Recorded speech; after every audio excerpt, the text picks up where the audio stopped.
خپل لونه په صادر وتړه زاغ پلارم چې یو بل پورې زامن ګنډمه سبا اختر د شپې اوږده شه ومې نه شرموي ما ته کار ډېر دی په قمیص پورې لمن ګنډمه د طب دنیا کې خو د نوبل انعام ما ته راکي په لور چې خوږ شم په چاقو باندې سرمن ګنډمه په خپل بربند وجود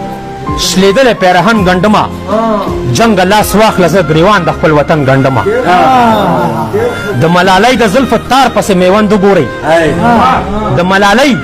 د زلفو تار پسې میوند وګورئ زه د شهید پښتون سوری سوری بدن ګنډمه په پټو سترګو د رباب په یو یو تار تېرېدم په پټو سترګو د رباب په یو یو تار تېرېدم دی وخت کې مچړی په فکر پورې فن ګنډمه زخمونه دوه دوه جوړوه دیدن د دوه وخته کا زخمونه دوه دوه جوړوه دیدن د دوه وخته کا یو به سحر ګنډمه یو به ماسخوتن ګنډمه